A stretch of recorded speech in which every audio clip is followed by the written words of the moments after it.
Srisailam full అయింది. రాయలసీమ జలాశయాలు లేకపోతే మొత్తం కూడా కృష్ణా పరివారక ప్రాంతం కళకళలాడే పరిస్థితి వచ్చింది. ఇది కృష్ణమ్మ తల్లికి మరొక్కసారి మనమందరం ప్రార్థనలు చేద్దాం, ధన్యవాదాలు తెలియజేద్దాం. 215 టీఎంసీ నీళ్లు శ్రీశైలంలో నిల్వ కెపాసిటీ. ప్రస్తుతం 200 టీఎంసీ నీళ్లున్నాయి. రోజుకి 1,70,000 క్యూసెక్స్ అంటే 17 టీఎంసీ నీళ్లు వస్తున్నాయి. సుంకేసుల, జూరాల ఇవన్నీ కూడా ఫుల్గా నీళ్లు ఫుల్ అయినాయి. అటు మీరు చూస్తే ఏదైతే పైనుండే రిజర్వాయర్లు అన్నీ కూడా ఫుల్ అయ్యి, తుంగభద్ర కూడా ఫుల్ అయ్యి ఆ నీళ్ళన్నీ కిందకు వచ్చే పరిస్థితి వస్తూ ఉంది. ఇక్కడి నుంచి రేపటి నుంచి ఇప్పుడు మనం వదిలిపెట్టిన నీళ్ళన్నీ సాగర్కి వెళ్తాయి. ఈరోజు ఒక పక్కన నేను వస్తానే మల్లికార్జున స్వామి దగ్గరికి వెళ్ళి దర్శనం చేసుకొని ప్రత్యేకమైన ప్రార్థనలు చేశాను.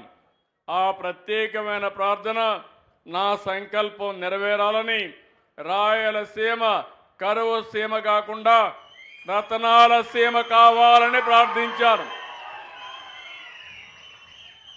ఈ రాష్ట్రం సుభిష్టమైన రాష్ట్రంగా తయారు కావాలని చెప్పి కోరుకున్నాను. నీళ్లు మన సంపద. జలాలుంటే సంపద ఆటోమేటిక్గా సృష్టించే శక్తి మీ అందరికీ ఉంది. ఈరోజు శ్రీశైలం ఒక పవిత్రమైన పుణ్యక్షేత్రం. ఈరోజు మీరు చూస్తే ఒక శక్తిపీఠం.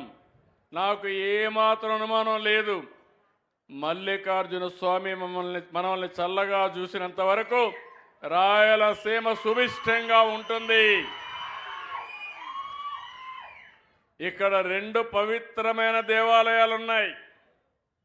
ఒకటి శ్రీశైలం అనంగానే శ్రీశైలం మల్లికార్జున స్వామి దేవాలయం, మల్లికార్జున స్వామి. రెండో దేవాలయం శ్రీశైలం రిజర్వాయర్. ఈ విషయం మీరు గుర్తుపెట్టుకోవాలి. దేవుణ్ణి ఎంత పవిత్రంగా మనం ప్రార్థన చేస్తామో అదే పవిత్రతతో శ్రీశైలం నుంచి వచ్చే నీళ్లను కానీ మనం పూజ చేయగలిగితే ఈ రైతుల కష్టాలు తీరుతాయి, మీకు సమస్యలే ఉండవని చెప్పి కూడా నేను మీకు తెలియజేస్తున్నా.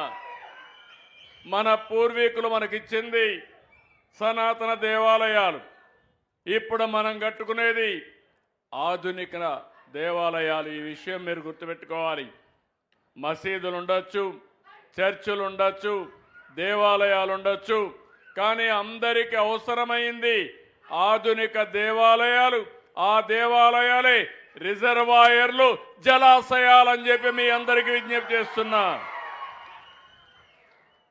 మీరు ఒక్కసారి గతాన్ని కూడా గుర్తుపెట్టుకోవాలి. రాయలసీమలో అందరూ ఒకే మాట అన్నారు, రాయలసీమ ఎవ్వరూ కాపాడలేరు, ఇది రాళ్ళ